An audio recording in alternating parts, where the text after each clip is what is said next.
नमस्कार दोस्तों, आप देख रहे हैं डिफेंस सूत्र। तो क्या ऑपरेशन सिंदूर में पाकिस्तान के 5 नहीं कम से कम 21 प्लेन क्रैश हुए थे? ये क्वेश्चन आज सबके सामने आ रहा है, बट उसका क्या जो हमारे एयर चीफ मार्शल ने 5 प्लेन के गिरने की बात बोली थी, अब किसकी बात को सच माने? चलिए समझते हैं ऑपरेशन सिंदूर के दौरान कितने पाकिस्तानी प्लेन तबाह हुए और कैसे सिर्फ 84 घंटे की लड़ाई में पाकिस्तान को कितने बिलियन डॉलर्स का चूना लगा। साथ ही इसको भी समझने की कोशिश करेंगे कि वेस्टर्न मीडिया की रिपोर्ट्स पाकिस्तानी एयरक्राफ्ट लॉसेस का नंबर कहीं ज्यादा क्यों बढ़ा के बता रहे हैं, जबकि हमारे एयरफोर्स चीफ ने प्रेस कॉन्फ्रेंस में पहले ही 5 कंफर्म किल अनाउंस किए थे। चल एक छोटा डिस्कशन हो ही जाए इस पे।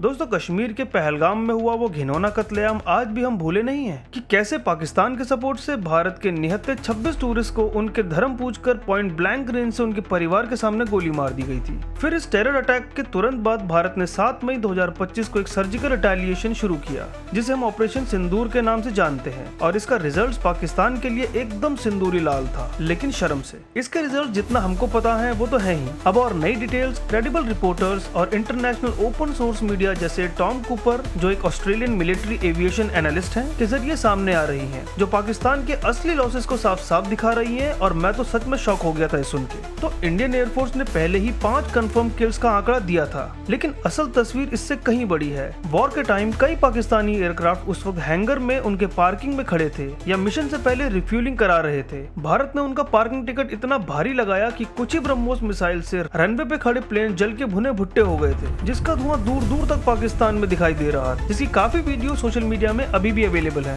ये ऑपरेशन सिंदूर सिर्फ 84 घंटे चला, लेकिन इसने पाकिस्तान एयरफोर्स को उनकी हिस्ट्री का सबसे बड़ा फाइनेंशियल और स्ट्रेटेजिक सेटबैक दिया। नहीं है, ये शेखुपुरा का बाजार है। ये देखिए, मैं इधर रीगल चौक में खड़ा हूँ। छतरी चौक तक लास्ट तक बेड़ा गर्क करके रख दिया बाजारों का। ये प्लाजे सारे तोड़ दिए गए हैं।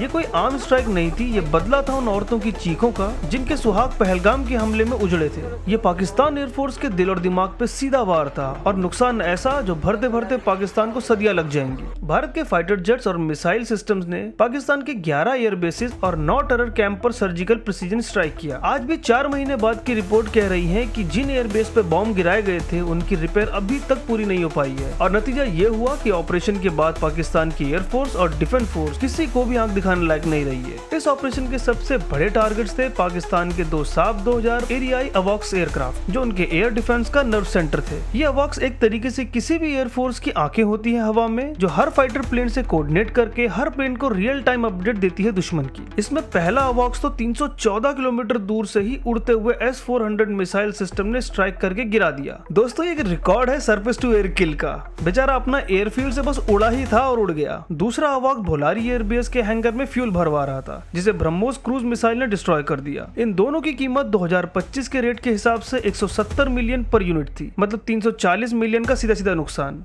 अब बात करें फाइटर जेट लॉसेस की, तो पाकिस्तान ने 2 से 4 कंफर्म F-16 ब्लॉक 52D खो दिया है, जो हैंगर में खड़े थे। हर एक की कीमत 87 मिलियन के आसपास है, तो टोटल 175 से 350 मिलियन का नुकसान हुआ। और दोस्तों, ये कम से कम का हिसाब बता रहा हूँ, क्योंकि एरियल फुटेज के हिसाब से हैंगर सिर्फ आधा ही उड़ा था, और उस हैंगर की कैपेसिटी 8 से 12 प्लेन्स को रखने की थी। तो ऐसा तो हो नहीं सकता कि बम एक जगह पड़ा है और अगल बगल नुकसान ना हुआ हो। और दूसरे प्लेन की बात करें, JF-17, जो कम से कम 2 से 3 नंबर की क्वांटिटी में डिस्ट्रॉय हुए हैं, जिसमें पर जहाज की कीमत करीबन 25 से 30 मिलियन डॉलर है। और 2 से 4 मिराज जेट्स भी खत्म हुए हैं, जिसकी अप्रोक्सीमेट प्राइस है 5 से 10 मिलियन ईच प्लेन की। इसके अलावा एक C-130 ट्रांसपोर्ट एयरक्राफ्ट जो करीबन 40 मिलियन का आता है, और HQ-9 सैम सिस्टम जो करीबन 200 मिलियन का है, वो भी गए। दोस्तों, ये मैं सिर्फ हार्डवेयर का लॉस बता रहा हूँ, इसमें ट्रेन क्रू, रडार और सेंसर सिस्टम्स का खात्मा शामिल ही नहीं है अभी, और वो हो जाता है प्राइसलेस। आपकी पूरी टेक्नोलॉजी गई, आपके लोग गए, आप कैसे उसको भरपाई करेंगे?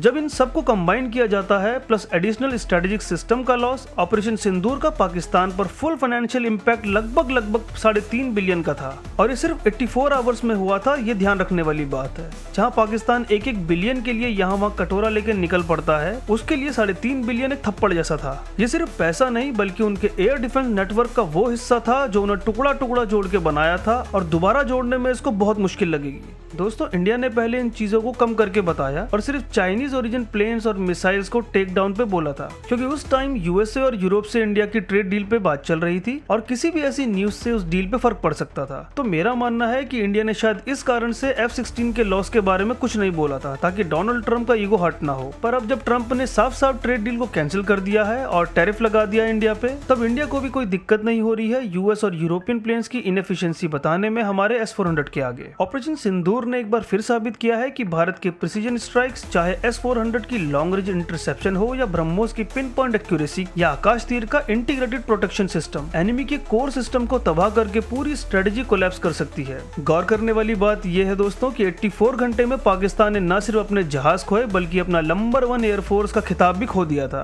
इसके बाद भारत ने दुनिया को दिखाया कि हम सिर्फ एक रीजनल पावर नहीं बल्कि एक स्ट्रॉन्ग इंटरनेशनल स्ट्राइक फोर्स हैं, जो जरूरत पड़ने पे दुश्मन को सिर्फ हराता नहीं है बल्कि कुचल देता है। इस ऑपरेशन ने इंडिया की डिफेंस इंडस्ट्री की शक्ति का प्रदर्शन किया और ग्लोबल डिफेंस मार्केट में हमारा दबदबा बनाया। आज हम अपने वेपन यूएसए, रशिया और चाइना के साथ कम्पीट करके सेल कर सकते हैं। अब समय आ गया है कि भारत अपने डिफेंस सेक्टर में और ज्यादा निवेश करे, ताकि हम अपने आर्म फोर्सेस को और आधुनिक बना के दुनिया के सबसे बड़े मिलिट्री पावर्स के बराबर आ सकें और अपने देश की सुरक्षा को हमेशा सुनिश्चित रखें। चलिए फिर मिलते हैं दोस्तों। आप देख रहे थे डिफेंस सूत्र। जय हिंद।